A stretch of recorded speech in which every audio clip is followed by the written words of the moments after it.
Hey, what's up YouTube, Skybadger here. We're back on day 42 of our 100 player fan game series. So, this video here is just going to cover off and finish up and tie up a few loose ends from our day 41 video. And you're going to start by seeing some footage from that. And that's just so that this video makes a bit more sense. So we can see here we've got this East Amazonas army. This is the last major South American army in Africa, and at the moment we've got some rockets firing off to help dwindle this down, and we've got artillery moving in. We can also see a lot of convoys and trucks in the back moving rockets to the front lines to get them onto airfields. This is very much our approach for dealing with these armies. So what you're going to see in this video is basically how we deal with this and how we destroy it, and then I think I also briefly show the outcome of some battles in Europe, but they're pretty insignificant. There'll be a full day 43 video next week, so I apologize for how short this is.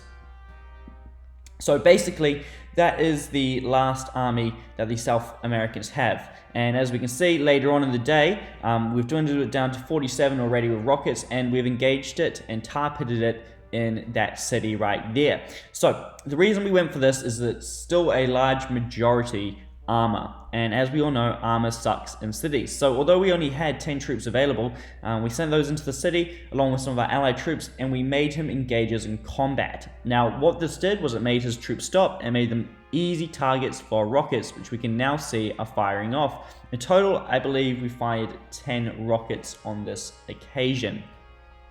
Now the reason we went for this approach is that although we could continue to let him raid for our territories and use the approach we've been using elsewhere of just firing rockets ahead of his path and letting him hit them, we figured it would be probably better if we dealt with it here and now, and it would give us time to heal up and prepare for a potential next wave. So we can see our rockets are firing from many directions coming down on that stack, and very shortly we'll jump forward to watching them hit.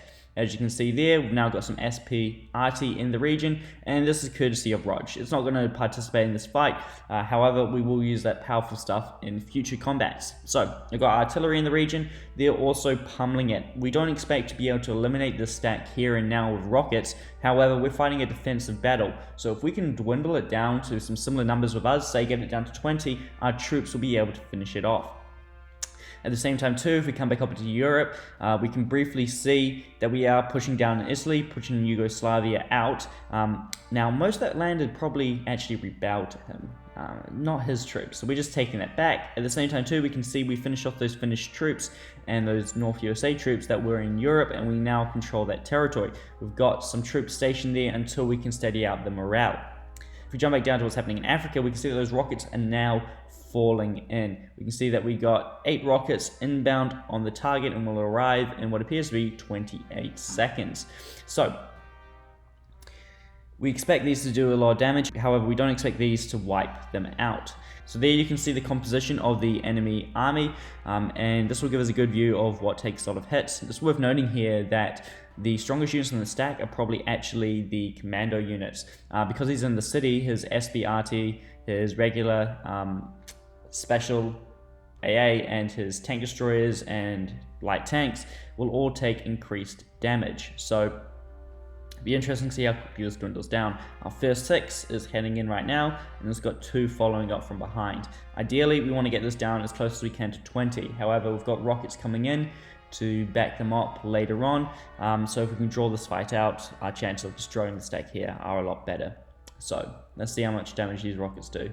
So as we can see, our first stack of 6 rockets just hit, and that took him down from 42 to 32, dealing a high amount of damage to his light tanks. His commandos took very little, and it also did a good amount of damage to his infantry. Generally speaking, the stacks with more units in them will take more damage, so it's not surprising that his commandos didn't lose much health, but his light tanks took a hammering because there's more of them. They're an easy target to hit.